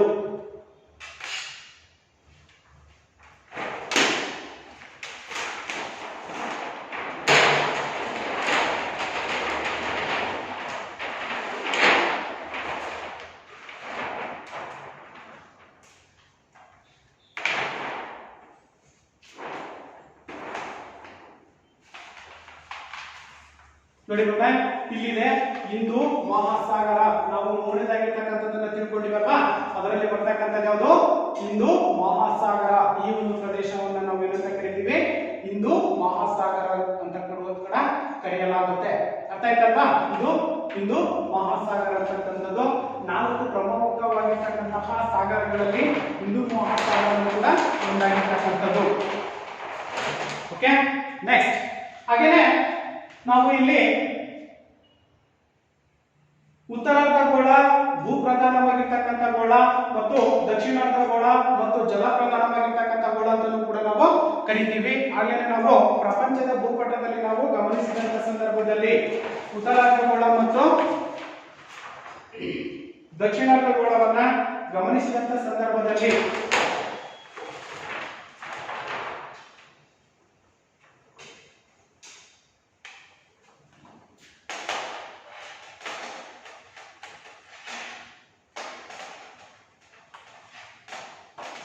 ಕಾಣಿಸ್ತಾ ಇದೆಯಲ್ಲ, ಇಲ್ಲಿ ನೋಡಿ, ಉತ್ತರಾರ್ಧಗೋಳ ಮತ್ತು ದಕ್ಷಿಣಾರ್ಧಗೋಳ ಅಂತಕ್ಕಂಥದ್ದು ಏನಿದೆ ಜಲಾವೃತದಿಂದ ಕೂಡಿರ್ತಕ್ಕಂಥದ್ದನ್ನು ಕೂಡ ನಾವಿಲ್ಲಿ ಗಮನಿಸಬಹುದಾಗಿದೆ. ಮೇಲ್ಭಾಗ ಅಂತಕ್ಕಂಥದ್ದು ಏನಿದೆ ಭೂಪ್ರಧಾನವಾಗಿರ್ತಕ್ಕಂಥದ್ದು, ಕೆಳಭಾಗ ಅಂತಕ್ಕಂಥದ್ದು ಏನಿದೆ ಅದು ಯಾವುದು ದಕ್ಷಿಣಾರ್ಧಗೋಳದಲ್ಲಿ ನಾವು ಹೆಚ್ಚಿನ ಪ್ರಮಾಣದಲ್ಲಿ ಜಲಪ್ರಧಾನವಾಗಿರ್ತಕ್ಕಂಥ ಒಂದು ಪ್ರದೇಶಗಳನ್ನ ಕಾಣ್ತಾ ಇದ್ದೀವಿ ಮಕ್ಕಳೇ.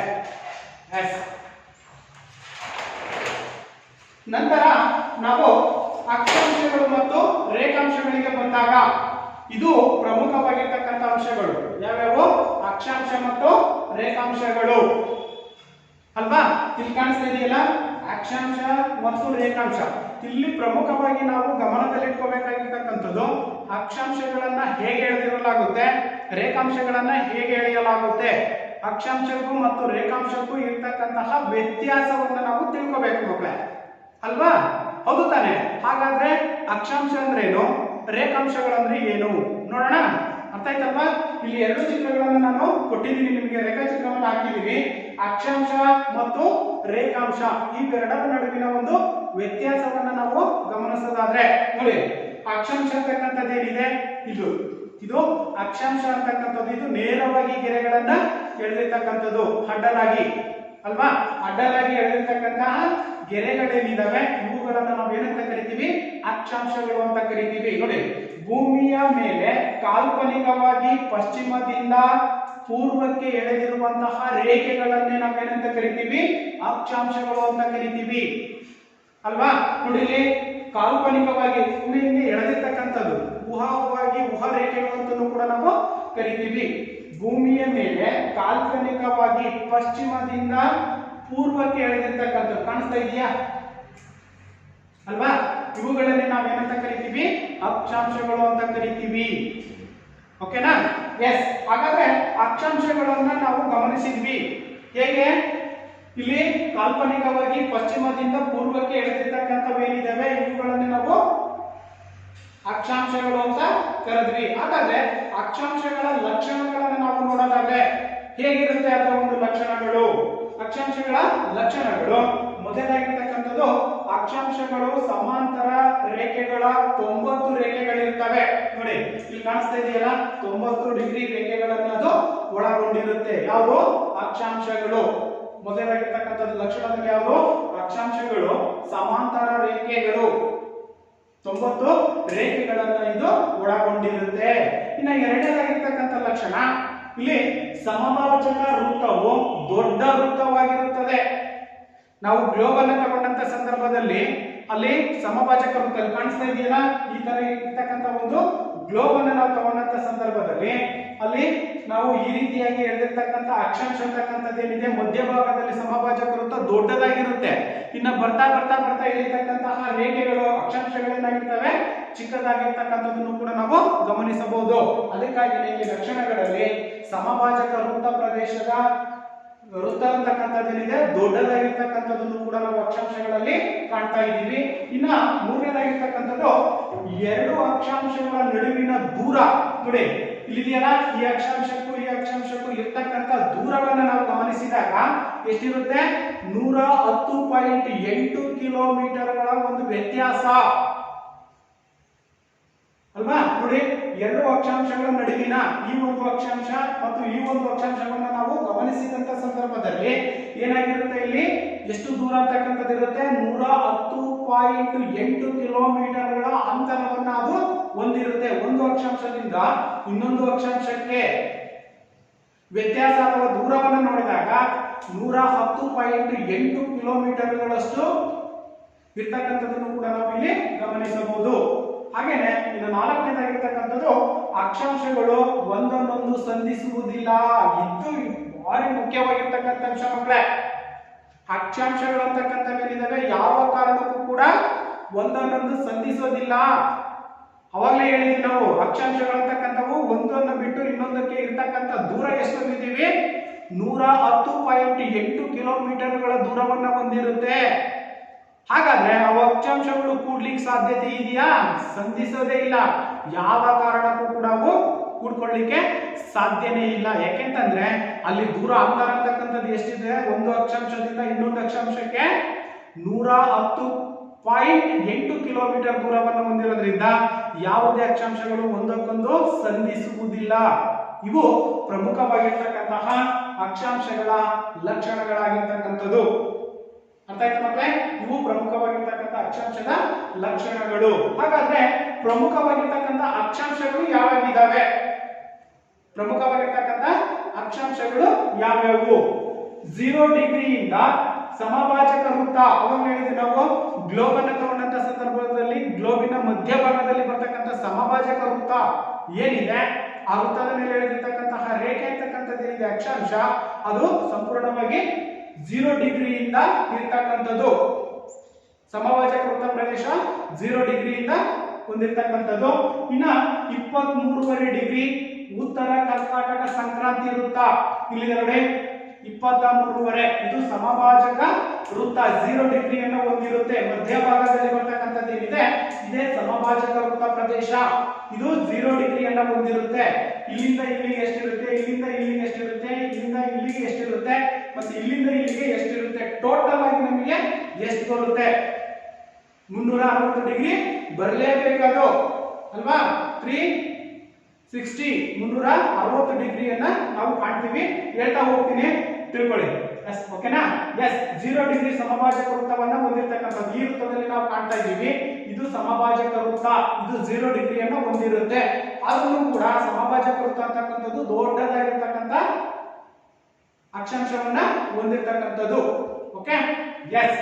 ನಂತರ 23.5 ಡಿಗ್ರಿ ಉತ್ತರ ಕರ್ನಾಟಕ ಸಂಕ್ರಾಂತಿ ವೃತ್ತ ಇಲ್ಲಿ ಕಾಣ್ತಾ ಇದೆ ನೋಡಿ, 23.5 ಡಿಗ್ರಿ ಉತ್ತರ ಕರ್ನಾಟಕ ಸಂಕ್ರಾಂತಿ ವೃತ್ತ. ಇನ್ನ ನಂತರ 23.5 ಡಿಗ್ರಿ ದಕ್ಷಿಣ ಮಕರ ಸಂಕ್ರಾಂತಿ ವೃತ್ತ ಇಲ್ಲಿದೆ ನೋಡಿ, 23.5 ಅಲ್ವಾ. ಇದು 23.5 ಡಿಗ್ರಿ ಮಕರ ಸಂಕ್ರಾಂತಿ, ಇದು 23.5 ಡಿಗ್ರಿ ಉತ್ತರ ಕರ್ನಾಟಕ ಸಂಕ್ರಾಂತಿ. ಓಕೆನಾ? ಎಸ್.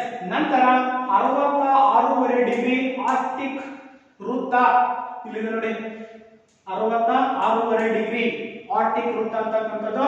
ಇನ್ನ 66.5 ಡಿಗ್ರಿ ಅಂಟಾರ್ಟಿಕ್ ವೃತ್ತ ಇಲ್ಲಿದೆ ಅಲ್ವಾ. ಇವು ಪ್ರಮುಖವಾಗಿರ್ತಕ್ಕಂತಹ ಅಕ್ಷಾಂಶಗಳು. 23.5 ಡಿಗ್ರಿ ಇಲ್ಲಿ 23.5 ಇದೆ, ಇಲ್ಲಿ 66.5, ಇಲ್ಲೂ 66.5 ಇದೆ.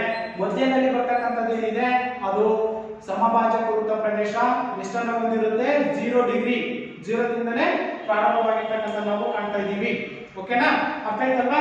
ಹಾಗೇನೆ 90 ಡಿಗ್ರಿ ಉತ್ತರ ಧ್ರುವ ಮತ್ತು ದಕ್ಷಿಣ ಧ್ರುವವನ್ನು ಕೂಡ ಒಳಗೊಂಡಿರುತ್ತೆ.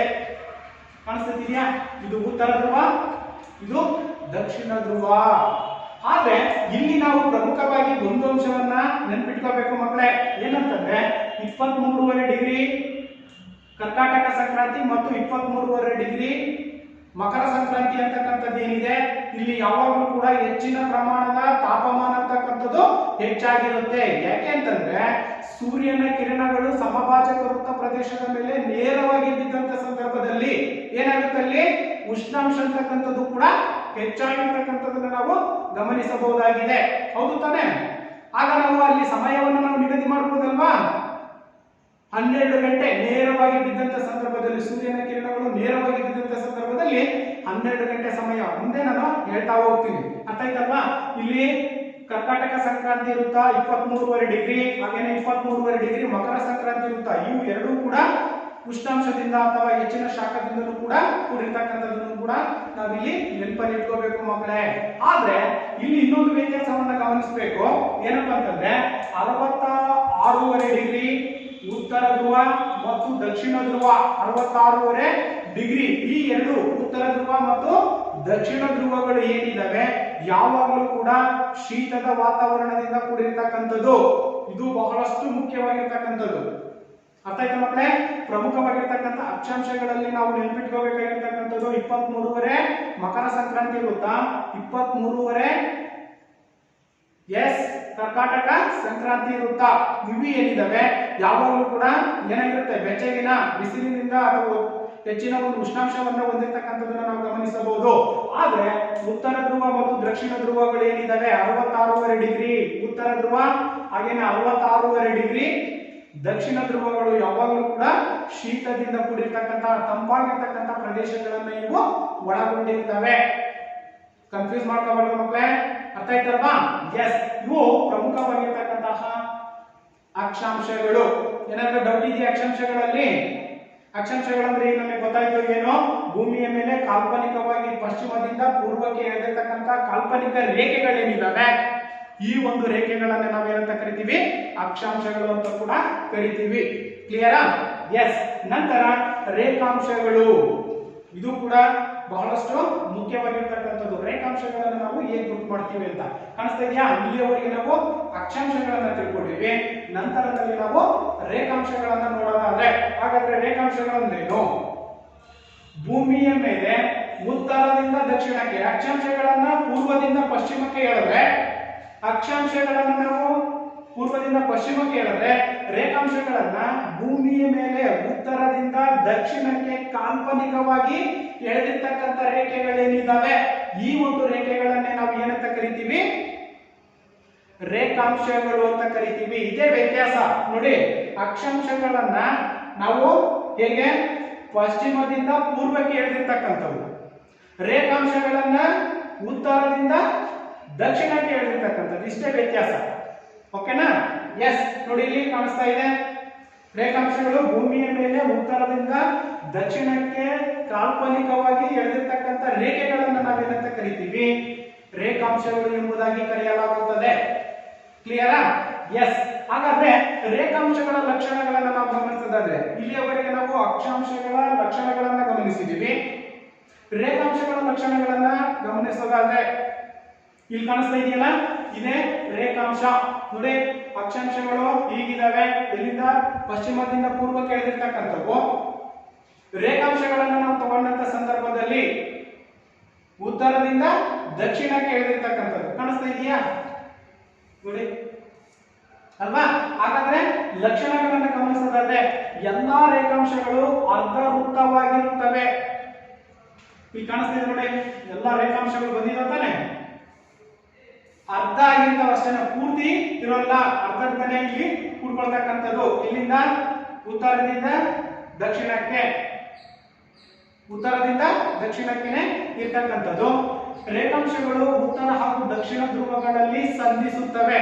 ನೋಡಿ, ಇಲ್ಲಿ ಸಂಧಿಸಿದವ, ಇಲ್ಲಿ ಹೊರಟಿರ್ತಕ್ಕಂಥ ಸೀದಾ ಇಲ್ಲಿಗೆ ಬಂದಿದ್ದಾವೆ ಅಲ್ವಾ? ಉತ್ತರದಿಂದ ದಕ್ಷಿಣದಲ್ಲಿ ಎಲ್ಲವೂ ಕೂಡ ಬಂದು ರೇಖಾಂಶಗಳು ಸೇರ್ಕೊಳ್ತವೆ. ಆದ್ರೆ ಅಕ್ಷಾಂಶಗಳು ಸೇರ್ಕೊಳ್ಳಲ್ಲ. ಏಕೆಂತಂದ್ರೆ ಒಂದು ಅಕ್ಷಾಂಶದಿಂದ ಮತ್ತೊಂದು ಅಕ್ಷಾಂಶಕ್ಕೆ ಎಷ್ಟಿರುತ್ತೆ, 110.8 ಕಿಲೋಮೀಟರ್ಗಳು ದೂರ ಇರೋದ್ರಿಂದ ಅವು ಕೂಡ್ಕೊಳ್ಳಿಕ್ಕೆ ಸಾಧ್ಯತೆ ಇಲ್ಲ. ಆದ್ರೆ ರೇಖಾಂಶಗಳನ್ನ ಗಮನಿಸಿದಾಗ ಇಲ್ಲಿ ಉತ್ತರದಿಂದ ದಕ್ಷಿಣಕ್ಕೆ ಬಂದು ಒಂದಕ್ಕೊಂದು ರೇಖಾಂಶಗಳು ಸೇರ್ತಕ್ಕಂಥದ್ದನ್ನು ಕೂಡ ನಾವು ಈ ಒಂದು ರೇಖಾಚಿತ್ರದಲ್ಲಿ ಗಮನಿಸಬಹುದಾಗಿದೆ. ಹಾಗೇನೆ ಇನ್ನು ಮೂರನೇದಾಗಿರ್ತಕ್ಕಂಥದ್ದು ರೇಖಾಂಶಗಳ ಉದ್ದ ಸಮಾನವಾಗಿರುತ್ತದೆ. ಎಲ್ಲಾ ರೇಖಾಂಶಗಳು ಕೂಡ ಸಮಾನತೆಯಿಂದ ಅಥವಾ ಸಮಾನವಾಗಿರ್ತಕ್ಕಂಥ ರೇಖಾಂಶಗಳನ್ನ ಕಾಣ್ತಾ ಇದ್ವಿ. ಇವು ಪ್ರಮುಖವಾಗಿರ್ತಕ್ಕಂತಹ ರೇಖಾಂಶಗಳ ಲಕ್ಷಣಗಳು. ಅರ್ಥ ಆಯ್ತಾ ಮಕ್ಕಳೇ? ಇವು ಪ್ರಮುಖವಾಗಿರ್ತಕ್ಕಂತಹ ರೇಖಾಂಶಗಳ ಲಕ್ಷಣಗಳು. ಹಾಗಾದ್ರೆ ಅಂತಾರಾಷ್ಟ್ರೀಯ ಸಮರೇಖೆಗಳು ಅಥವಾ ಸಮಯ ರೇಖೆಗಳು ಅಂತ ಕೂಡ ನಾವು ಕರಿತೀವಿ. ಅಂತಾರಾಷ್ಟ್ರೀಯ ಸಮರೇಖೆಗಳು ಅದನ್ನು ನಾವು ಇಂಟರ್ನ್ಯಾಷನಲ್ ಡೇಟ್ ಲೈನ್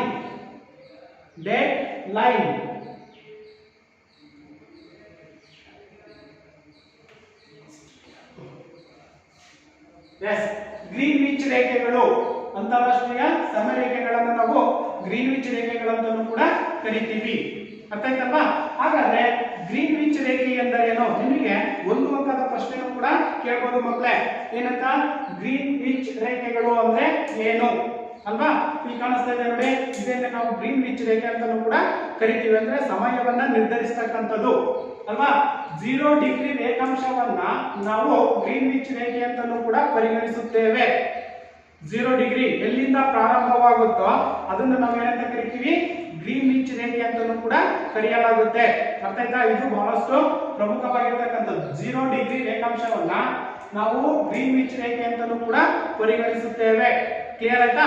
ಹಾಗೇನೆ ಈ ಒಂದು ರೇಖೆಯು ಪ್ರಪಂಚದ ಸಮಯವನ್ನ ನಿರ್ಧರಿಸತಕ್ಕಂಥದ್ದು. ಗ್ರೀನ್ವಿಚ್ ರೇಖೆ ಅಂತಕ್ಕಂಥದ್ದು ಏನಿದೆ, ಪ್ರಪಂಚದ ಸಮಯವನ್ನ ನಿರ್ಧರಿಸತಕ್ಕಂಥದ್ದನ್ನ ನಾವು ಗಮನಿಸಬಹುದು. ಹೇಗೆ?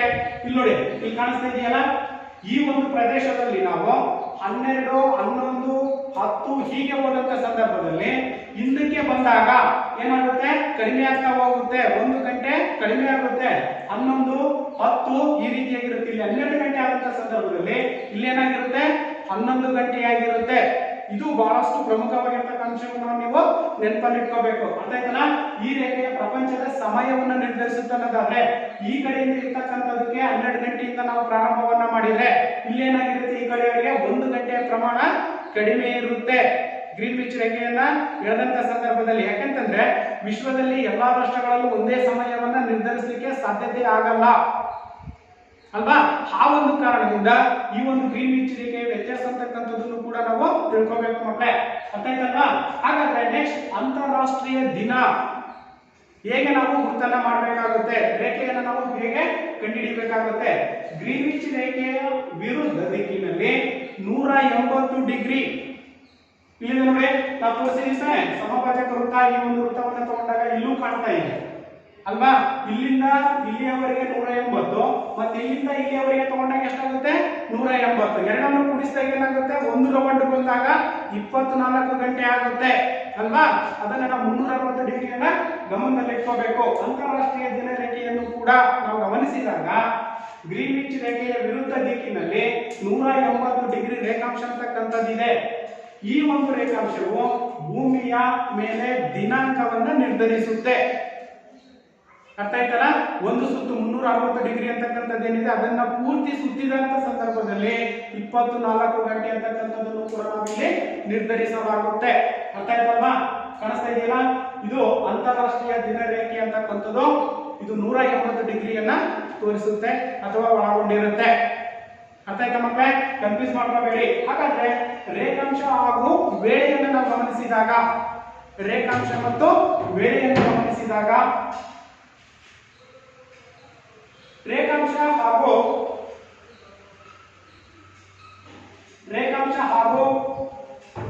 ವೇಳೆ, ರೇಖಾಂಶ ಹಾಗೂ ವೇಳೆಯ ನೇರ ಸಂಬಂಧ ಅಂತಕ್ಕಂಥದ್ದನ್ನು ನಾವು ಗಮನಿಸಬಹುದು.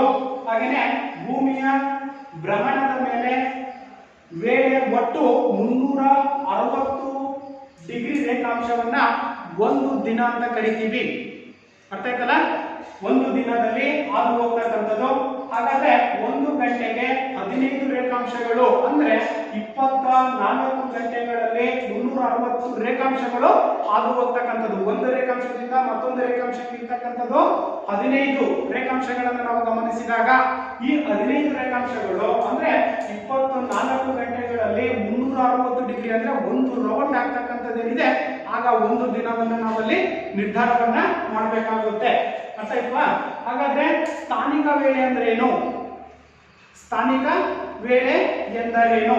ಇಲ್ಲಿ ನಮ್ಮ ಸ್ಥಳೀಯ ರೇಖಾಂಶದಿಂದ ನಿರ್ಧಾರವಾದ ಸಮಯವನ್ನೇ ನಾವೇನಂತ ಕರಿತೀವಿ? ಸ್ಥಾನಿಕ ವೇಳೆ ಅಂತ ಕರಿತೀವಿ. ಅರ್ಥ ಆಯ್ತಲ್ವಾ? ಸ್ಥಾನಿಕ ವೇಳೆ ಅಂದ್ರೆ ನಮ್ಮ ಸ್ಥಳೀಯ ರೇಖಾಂಶದಿಂದ ನಿರ್ಧಾರವಾದ ಸಮಯವನ್ನೇ ಸ್ಥಾನಿಕ ವೇಳೆ ಅಂತಲೂ ಕೂಡ ಕರಿತೀವಿ. ಅರ್ಥ ಆಯ್ತಲ್ವಾ? ಹಾಗಾದ್ರೆ ಆದರ್ಶ ವೇಳೆ ಎಂದರೇನು? ಇದು ಕೂಡ ಇಂಪಾರ್ಟೆಂಟ್ ಆಗಿರ್ತಕ್ಕಂಥದ್ದು. ಆದರ್ಶ ವೇಳೆ ನೋಡಿ, ಸ್ಥಾನಿಕ ವೇಳೆಗೂ ಮತ್ತು ಆದರ್ಶ ವೇಳೆಗೂ ಇರ್ತಕ್ಕಂಥ ವ್ಯತ್ಯಾಸವನ್ನು ನಾವು ಗಮನಿಸ್ತಕ್ಕಂಥದ್ದು. ಏನ್ ವ್ಯತ್ಯಾಸ ಇದೆ? ನಮ್ಮ ಸ್ಥಳೀಯ ರೇಖಾಂಶದಿಂದ ಸ್ಥಾನಿಕ ವೇಳೆಯನ್ನ ನಿರ್ಧರಿಸ್ತೀವಿ. ಆದ್ರೆ ಆದರ್ಶ ವೇಳೆಯಲ್ಲಿ ಸಾಮಾನ್ಯವಾಗಿ ಒಂದು ದೇಶದ ಮಧ್ಯದಲ್ಲಿ ಹಾದು ಹೋಗಿರುವ ರೇಖಾಂಶವು ನಿರ್ಧರಿಸುವ ಸಮಯವನ್ನ ಆದರ್ಶ ವೇಳೆ ಅಂತ ಕರಿತೀವಿ. ಅರ್ಥ ಆಯ್ತಲ್ವಾ? ಇವು ಪ್ರಮುಖವಾಗಿರ್ತಕ್ಕಂತಹ ಅಕ್ಷಾಂಶಗಳು ಮತ್ತು ರೇಖಾಂಶಗಳು ಮಕ್ಕಳೇ ಅಲ್ವಾ? ಹಾಗಾದ್ರೆ ನಾವು ಇಲ್ಲಿಯವರೆಗೆ ಈ ಒಂದು ಅವಧಿಯಲ್ಲಿ ನಾವು ತಿಳ್ಕೊಂಡಿರ್ತಕ್ಕಂಥ ಪ್ರಮುಖ ಅಂಶಗಳನ್ನ ನಾವು ನೆನ್ಪಿಟ್ಕೋಬೇಕನ್ನೋದಾದ್ರೆ ಯಾವ್ಯಾವ ಅಂಶಗಳನ್ನ ನಾವು ಈ ಒಂದು ಅವಧಿಯಲ್ಲಿ ಅಧ್ಯಯನವನ್ನ ಮಾಡಿದೀವಿ? ಭೂಮಿಯು ಒಂದು ಜೀವಂತ ಗ್ರಹ, ಹೌದಾ? ಎಸ್. ಹಾಗೇನೆ ಭೂಮಿಯ ಆಕಾರ ಜಿಯಾಡಾಕಾರವಾಗಿ ಇರ್ತಕ್ಕಂಥದ್ದು. ಹಾಗೇನೆ 7 ಖಂಡಗಳು ನೋಡಿದ್ವಿ. 7 ಪ್ರಮುಖವಾಗಿರ್ತಕ್ಕಂಥ ಖಂಡಗಳು, ಹಾಗೇನೆ 4 ಪ್ರಮುಖವಾಗಿರ್ತಕ್ಕಂತಹ ಮಹಾಸಾಗರಗಳನ್ನು ನೋಡಿದ್ವಿ. ಹಾಗೇನೆ ಅಕ್ಷಾಂಶ ಮತ್ತು ರೇಖಾಂಶಗಳನ್ನು ಕೂಡ ತಿಳ್ಕೊಂಡಿದ್ದೀವಿ. ಇನ್ನ ಪ್ರಮುಖ ಅಕ್ಷಾಂಶ ರೇಖಾಂಶಗಳನ್ನು ಕೂಡ ನೋಡಾಯ್ತು. ಅರ್ಥ ಆಯ್ತಲ್ವಾ? ಇವು ಪ್ರಮುಖವಾಗಿರ್ತಕ್ಕಂಥವು. ಅರ್ಥ ಆಯ್ತಲ್ಲ? ಭೂಮಿಯ ಒಂದು ಜೀವಂತ ಗ್ರಹ ಅಂತಕ್ಕಂಥದ್ದು, ಅದರ ಜೊತೆಯಲ್ಲಿ ಭೂಮಿಯ ಆಕಾರ ಅಂತಕ್ಕಂಥದ್ದು ಹೇಗಿದೆ? ಜಿಯಾಯ್ಡ್ ಆಕಾರವನ್ನ ಹೊಂದಿರತಕ್ಕಂಥದ್ದು. 7 ಖಂಡಗಳನ್ನ ಹೊಂದಿದೆ ಹಾಗೂ ಮಹಾಸಾಗರಗಳನ್ನ ಹೊಂದಿದೆ. ಅಕ್ಷಾಂಶ ಮತ್ತು ರೇಖಾಂಶಗಳು, ಇನ್ನ ಪ್ರಮುಖವಾಗಿರ್ತಕ್ಕಂಥ ಅಕ್ಷಾಂಶಗಳು ಮತ್ತು ರೇಖಾಂಶಗಳನ್ನ, ಹಾಗೇನೆ ಸ್ಥಾನಿಕ ವೇಳೆಯನ್ನು ಕೂಡ ಗಮನಿಸಿದ್ದೀವಿ. ಅರ್ಥ ಆಯ್ತಲ್ವಾ? ಅರ್ಥ ಆಯ್ತಲ್ಲ? ಅರ್ಥ ಆಗಿದೆ? Yes, very good. ಇಲ್ಲಿಗೆ ಈ ಒಂದು ಭೂಮಿ ನಮ್ಮ ಜೀವಂತ ಗ್ರಹ ಅಂತಕ್ಕಂಥ ಒಂದು ಅಧ್ಯಾಯ ಅಂತಕ್ಕಂಥದ್ದು ಮುಕ್ತಾಯವಾಯಿತು ಮಕ್ಕಳೇ. ಹಾಗಾದ್ರೆ ನಾಳಿನ ಒಂದು ಗೃಹ ಪಾಠಕ್ಕೆ ಸಂಬಂಧಪಟ್ಟಿರ್ತಕ್ಕಂತಹ ಕೆಲವೊಂದು ಪ್ರಶ್ನೆಗಳನ್ನ ಬರ್ಕೊಳ್ಳಿ.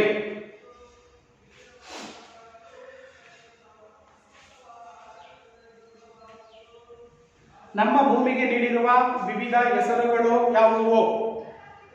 ನಮ್ಮ ಭೂಮಿಗೆ ನೀಡಿರುವ ವಿವಿಧ ಹೆಸರುಗಳು ಯಾವುವು?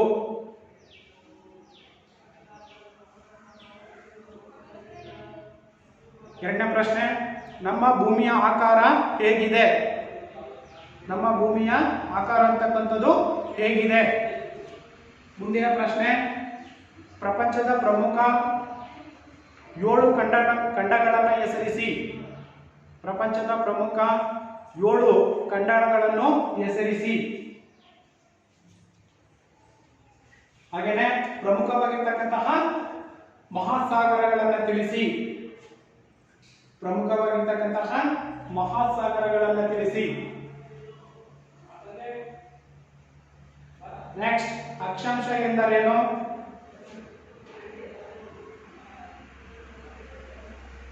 ಅಕ್ಷಾಂಶದ ಲಕ್ಷಣಗಳನ್ನು ತಿಳಿಸಿ.